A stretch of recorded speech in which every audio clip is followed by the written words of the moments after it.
Why life was brutal for medieval women. A silent suffering. History loves to remember the kings, the knights, and the wars they waged. But hidden between the lines of every battle and beneath the stone walls of every castle were the forgotten, the women. Their names weren't written in books. Their cries didn't echo through history. But they were there. Used, abused, silenced. This is not one woman's story. This is the truth of millions. In medieval times, to be born a woman was to be born into silence. From the moment a girl opened her eyes to the flickering light of a straw-roofed cottage or the cold marble halls of a noble house, her destiny was already written, not in ink or poetry, but in scars and labor and loss. She was property, of her father first and then of her husband. Her worth was measured in her ability to bear sons, obey quietly, and never challenge the world built for men. Her voice, unwanted. Her pain, inconvenient. Her life, a sacrifice wrapped in tradition. Most girls were married off by the age of 12 or 13, long before their bodies were ready, long before they understood what marriage truly meant. In the eyes of the church, this was lawful. In the eyes of men, this was useful. In the eyes of the girl, it was terrifying. Marriage wasn't love. It was survival. It was transaction. 2 pigs, a goat, and a dowry of cloth could buy a young girl's entire future. Once married, she belonged to her husband legally, religiously, and physically. If he beat her, no one intervened. If he forced himself on her, it wasn't considered a crime. A woman could not say no to her own husband. She was expected to submit, regardless of pain, fear, or protest. The law protected him. The church blessed him. The village turned its eyes away, and if she was lucky enough to avoid the fists of her husband, she still faced the violence of her body, a cycle of endless childbirths, miscarriages, and infant deaths, pain without medicine, blood without care. And when a child died, as so many did, she was blamed. You didn't pray hard enough. God is punishing you. A mother's sin poisons the child. Even noble women lived in cages. They wore silk, but they bled the same. Their marriages were arranged not for happiness but for politics. They were groomed to be perfect vessels for heirs. If a noble woman failed to produce a son, she could be cast aside, confined to a convent, or quietly poisoned. Kings were no better. They saw women as tools, pleasure, alliance, decoration. Kings often kept mistresses, sometimes dozens, plucked from peasant homes or noble families. Consent was never part of the equation. A royal summons could not be refused. Girls as young as 12 were brought into royal courts, told to smile and obey, while old men with crowns touched them in ways that could never be spoken. During wars, women became spoils. When armies marched through villages, they didn't just take food and gold, they took women. Rape was not only expected, it was permitted, even encouraged. Soldiers believed it was their right. After all, women were part of the enemy's property. Entire towns saw their female population dragged from homes, violated in streets, and left for dead.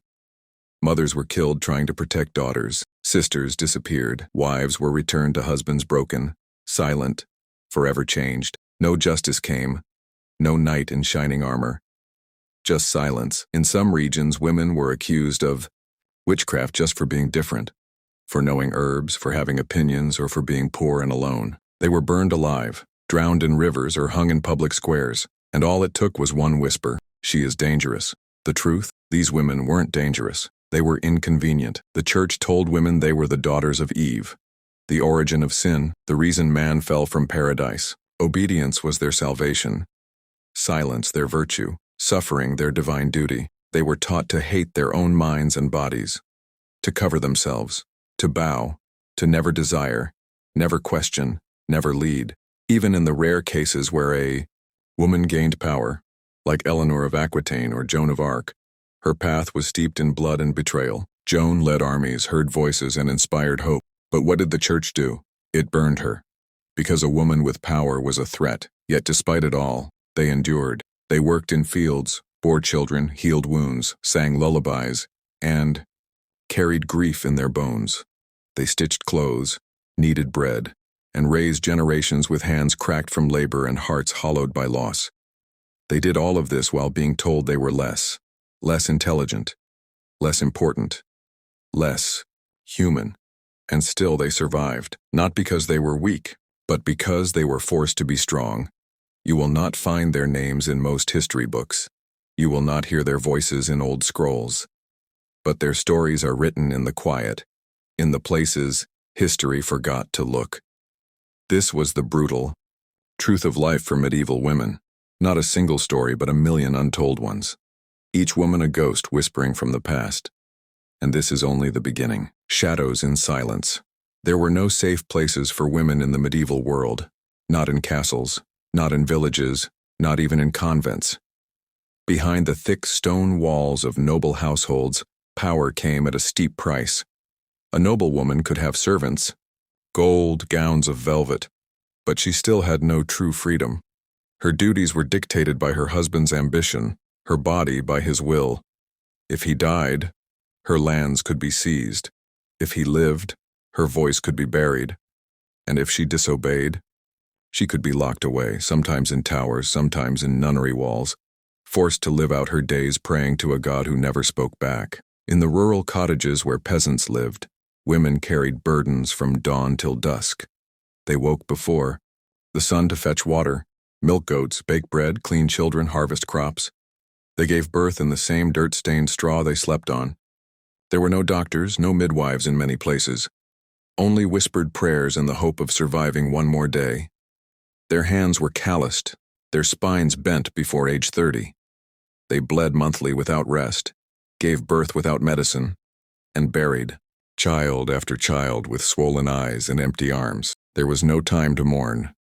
There was only work. And when famine struck, which it often did, women ate last. First the men, then the sons, then the daughters. The mothers were always last. Some gave their last crusts to their children and died silently in corners, unremembered, starved not just of food, but of dignity. In monasteries and nunneries, some women sought refuge from marriage and abuse, but even there silence ruled. Nuns were required to be obedient to male priests. Their lives were not their own. Many were forced into convents against their will. Noble daughters sacrificed to God to preserve family land. Their vows weren't holy. They were cages. During times of war, their suffering deepened. When Viking raids struck coastal villages, women were dragged from their homes, taken as slaves, and transported across seas. They were stripped of names, stripped of clothes, used as labor, as breeders, as nothing more than bodies. When Mongol armies swept through Asia and Europe, they didn't just conquer, they annihilated. Women were taken in droves, used as spoils of war, and slaughtered after the soldiers were done. Even in crusades, those holy wars, women suffered the same fate. Christian or Muslim, pagan or Jew, it didn't matter. Women were possessions. Soldiers believed they had the right to take them, to destroy them, to erase them, and always, always the world looked away. They were sold into brothels, into slavery, into marriages they did not choose, into wars they did not start, into graves they did not deserve. History has sanitized it, tucked it neatly beneath the glory of kings and the triumph of empires. But if you listen closely, behind every victory, there is the sound of a woman crying. In the cities, life was no better. Women who worked as weavers, bakers, midwives, or healers were paid less than men, if they were paid at all. If a woman dared to learn to read or write, she was called dangerous. If she spoke too freely, she was shamed. If she lived alone, she was a witch. Many were burned alive for simply knowing too much about herbs, childbirth, or stars. Midwives, who, for centuries delivered babies and healed the sick, were later accused of devilry because men didn't understand their knowledge. Their wisdom, once respected, became feared, and fear turned into fire. Even in religion, the place many turned for comfort, women were told they were born from sin. The church taught that women were the descendants of Eve, the ones who tempted Adam, who fell from grace and brought sin to all mankind. That doctrine stained everything. It justified their oppression, their punishment, their silence. Priests preached that a woman's greatest virtue was obedience, that she must be modest, quiet, and pure. If she was raped, it was her fault. Her clothes, her behavior, her very existence. Some laws even required women to marry their rapists to preserve their honor. And if a woman fought back, if she screamed or ran or defended herself, she was branded a liar, a seductress, a danger to men. There was no winning. And yet somehow these women endured. They raised children in war zones. They held families together through famine. They gathered in secret to share stories, songs, herbs, knowledge. They carved out small pieces of resistance in a world built to erase them. Some dressed as men to escape marriages and join armies, risking death if discovered.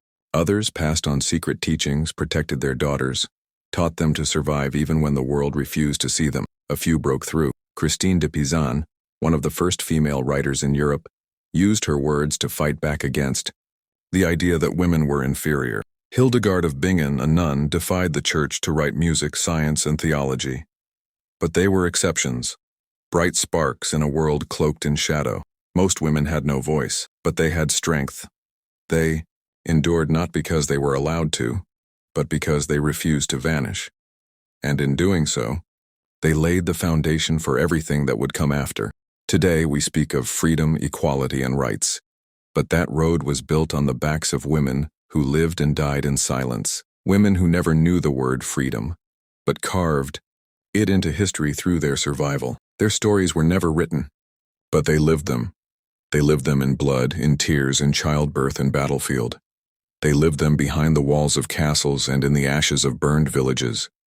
They lived them through hunger, through pain, through centuries of being less, but they were never less. They were mothers, healers, workers, warriors of survival, and they deserve to be remembered, not as side characters in the tales of kings and knights, but as the invisible backbone of a brutal world. This is their legacy, not one of power, but of endurance, not of conquest, but of survival, not of silence, but of strength. And now, we remember.